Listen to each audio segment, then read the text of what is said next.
কৃষক কৃষি তার উন্নয়ন সব নিয়ে আমাদের এই আয়োজন।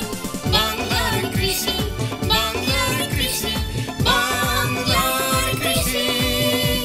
ফলবে ফসল ভরবে গোলা আরো বেশি বেশি।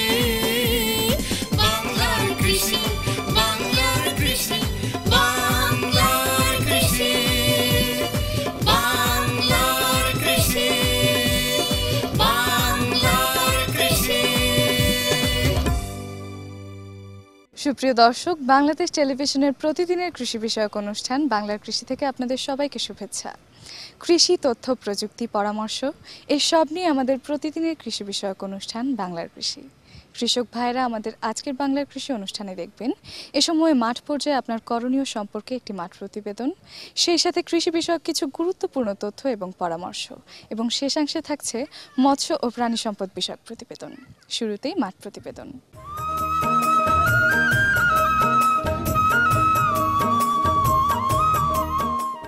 ধান বাংলাদেশের প্রধান ফসল। এদেশে উচ্চ ফলনশীল অনেক জাতের ধান আছে।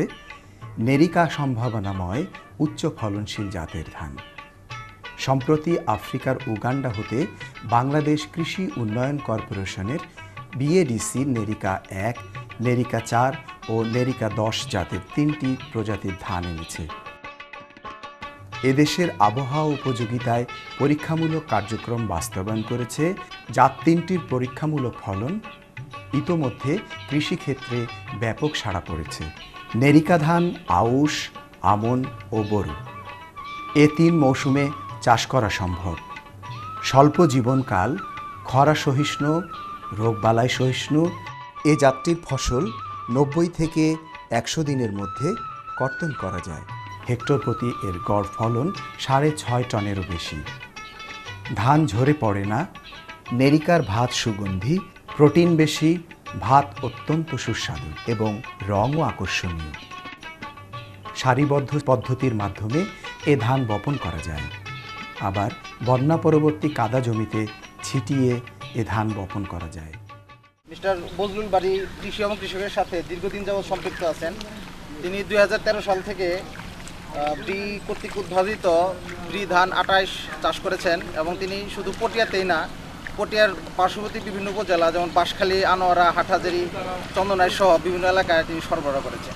তো সেই একই ধারাবাহিকতায় বাংলাদেশ ধান গবেষণা কর্তৃক উদ্ভাবিত নবপ্রবর্তিত কয়েকটি জাত ব্রি ধান 62, 63, জিঙ্ক সমৃদ্ধ ব্রি ধান 64, 68, 69 ব্যাপকভাবে চাষ করার উদ্যোগ গ্রহণ করেছেন। কৃষি মন্ত্রণালয়ের আওতাধীন বিভিন্ন প্রতিষ্ঠান, বিএডিসি, কৃষি গবেষণা ইনস্টিটিউট, ধান গবেষণা ইনস্টিটিউট সহ সকলের সহযোগিতায় তিনি তার এই কর্মযজ্ঞ চালিয়ে যাচ্ছেন।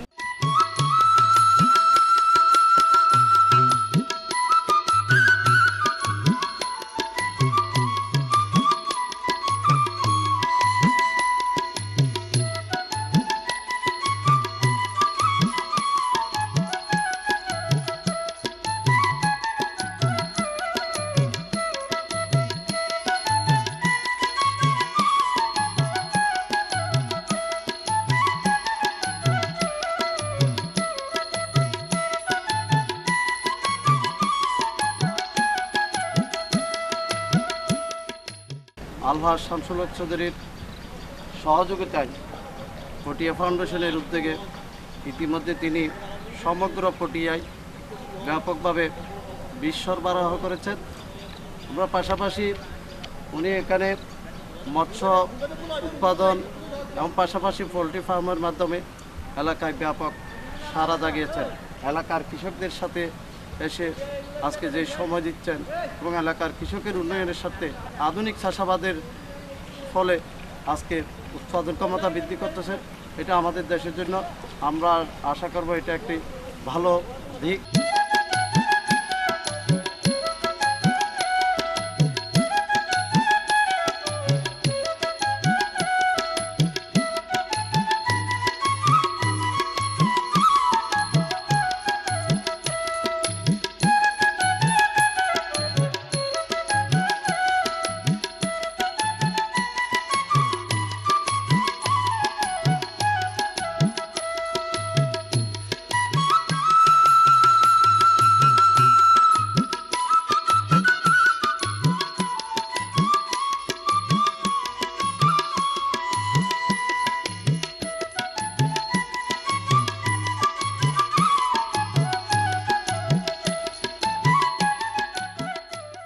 বিগত 2013 সাল থেকে আমি আমার এই কার্যক্রম শুরু করেছি। প্রথমে আমি 58 দান বাংলাদেশ ধান গবেষণা ইনস্টিটিউট থেকে 58 দান এনেছি। 58 দান আমার ফার্মে রোপণ করার পরে আমি ভালো ফলন পেয়েছি। 2014 সালে নেরিকা কুদরত নামের আফ্রিকান জাত আমাদের মন্ত্রণালয় থেকে আমাকে দেওয়া হয়েছে। ওই ধানের চাষ করে আমি হেক্টর প্রতি 8 থেকে 9 টন ফলন করেছি এবং ধানটার বৈশিষ্ট্য হলো খুব কম সময়ে ধানটা এই ধানের জীবনকাল এবং হেক্টর প্রতি 8 থেকে 9 টন ফলন, এগুলো আমাদের চট্টগ্রামে এবং তথা পটিয়ায় এগুলো অনেক বিরল। এই ধরনের ফলন আর কোনো ধানের ফলন হয় নাই এবং এই ধানটা আমরা এই বীজ আকারে ধারণ করে 505 কেজি করে 500 কৃষকের মাঝে আমরা বিতরণ করেছি। বিনামূল্যে আমরা বিতরণ করেছি। বর্তমান এই বড় মৌসুমে এই 500 কৃষক এই পটিয়ার প্রতিটি ঘরে ঘরে আমরা নেরিকা ধানে ছড়িয়ে দিছি। আগামীতে এই কাজ অব্যাহত থাকবে।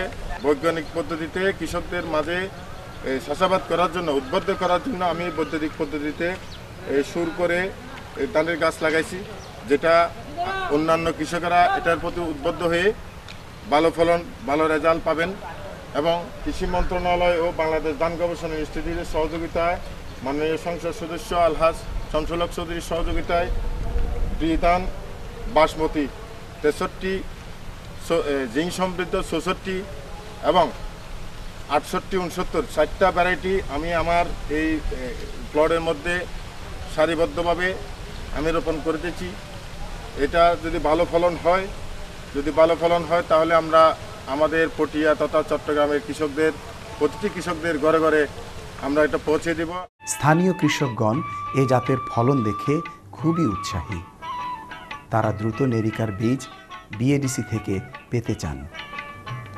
বিএডিসি অতি দ্রুত কৃষকদের মাঝে নেরিকার বীজ পৌঁছে দেওয়ার উদ্যোগ গ্রহণ করেছেন।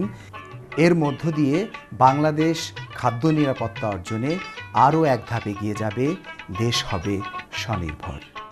বাংলার কৃষি, বাংলার কৃষি, বাংলার কৃষি। জাতীয় কৃষি প্রযুক্তি মেলা 2015, 5 এপ্রিল থেকে 7 এপ্রিল 2015, 3 দিনব্যাপী এই মেলা চলবে। স্থান আকামু গিয়াসউদ্দিন মিল্কি অডিটোরিয়াম, কৃষি খামার সড়ক, ফার্মগেট, ঢাকা। শুভ উদ্বোধন। প্রধান অতিথি মতিয়া চৌধুরী এমপি, মাননীয় মন্ত্রী কৃষি মন্ত্রণালয়।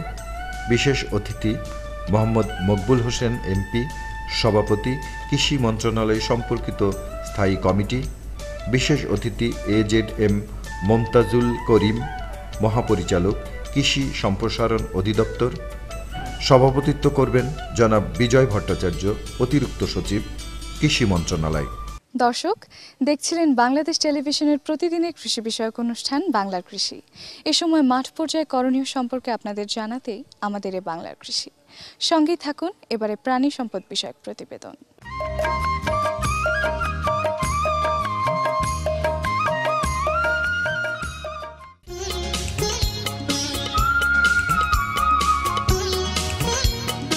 বাংলাদেশে বিভিন্ন এলাকায় ভেড়া পালন করতে দেখা যায়। একজন খামারি যদি কমপক্ষে 8 থেকে 10টি ভেড়া পালন করে তাহলে বছরে 2 বার বাচ্চা পাবে এবং এখান থেকে বছরে কমপক্ষে 5-6টি ভেড়া বিক্রি করে কমপক্ষে 15 থেকে 20,000 টাকা আয় করতে পারবে। সরকারি তত্ত্বাবধানে বাংলাদেশ প্রাণী সম্পদ গবেষণা প্রতিষ্ঠানে একটি গবেষণামূলক প্রকল্প বাস্তবায়িত হচ্ছে।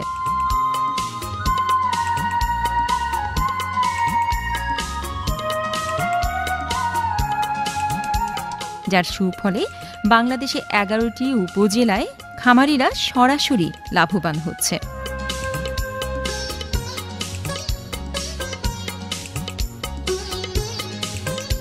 ভেড়ার মাংস খুবই সুস্বাদু এবং সহজেই হজমযোগ্য। ভেড়ার মাংসে প্রচুর আমিষ আছে যা আমাদের দেশে প্রোটিনের চাহিদা মেটাতে সহায়তা করবে। ভেড়ার জাত উন্নয়ন এবং সংরক্ষণের উল্লেখে আমরা কাজ করছি। ইতিমধ্যে আমরা বাংলাদেশের বিভিন্ন এলাকা থেকে ভেড়া সংগ্রহ করছি, সেগুলো জাত উন্নয়নের কাজ চলছে। পাশাপাশি আমরা বিদেশ থেকে কিছু ভেড়া নিয়ে এসেছি, সেগুলো আমাদের জাত উন্নয়নের কাজ চলছে। আমরা চেষ্টা করছি যে আমার দেশি ভেড়ার মানে উৎপাদন ক্ষমতা কীভাবে বাড়ানো যায়, সেই জন্য আমরা উন্নত ব্যবস্থাপনা পদ্ধতি আমরা নির্ণয় করছি, যেটা আমরা খামারি পর্যায়ে আমরা দিলে খামারিরা উপকৃত হবে আর কি। পাশাপাশি আমরা এটা করছি, পাট গবেষণা ইনস্টিটিউটের সঙ্গে আমরা যৌথভাবে কাজ করছি। ইতিমধ্যে আমরা ভেড়ার পশম, পাট এবং তুলা মিশ্রণে আমরা চাদর তৈরি করছি এবং আরও আমরা চাচ্ছি যে আমরা সোয়েটার এবং মেয়েদের ভেন্ডি ব্যাগ আমরা তৈরি করবো আর কি। এবং আমাদের লক্ষ্য হচ্ছে যে কম সময়ে যাতে ভেড়ার উৎপাদন ক্ষমতা বৃদ্ধি করা যায়, এই জন্য আমরা চেষ্টা করছি যে খামারিদের কীভাবে মানে উপযুক্ত সময়ে উপযুক্ত চিকিৎসা, পাশাপাশি ভ্যাকসিনেশন, তারপর কৃমির ওষুধ এবং হচ্ছে যদি আমরা ডিপিং করাতে পারি তাহলে ভেড়ার উৎপাদন ক্ষমতা আমাদের বৃদ্ধি পাবে।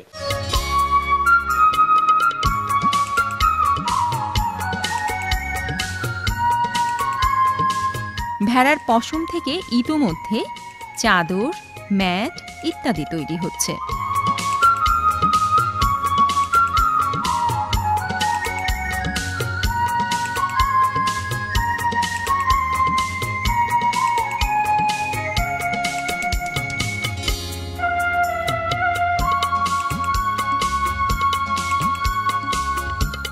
আমরা এখন দেখতে পাচ্ছি এটা একটা ডিপিং চৌবাচ্চা।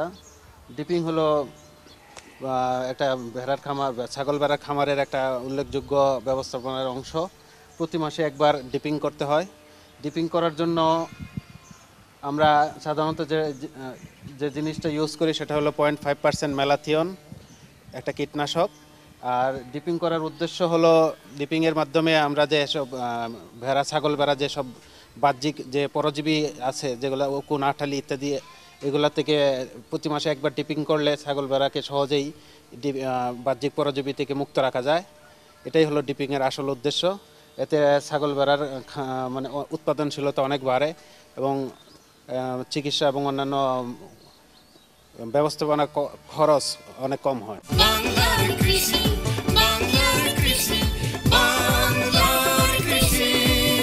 দর্শক দেখছিলেন প্রাণী সম্পদ বিষয়ক প্রতিবেদন। এটির সঙ্গে শেষ করছি আমাদের আজকের বাংলার কৃষি। বাংলার কৃষি আগামীকাল একই সময়ে প্রচারিত হবে।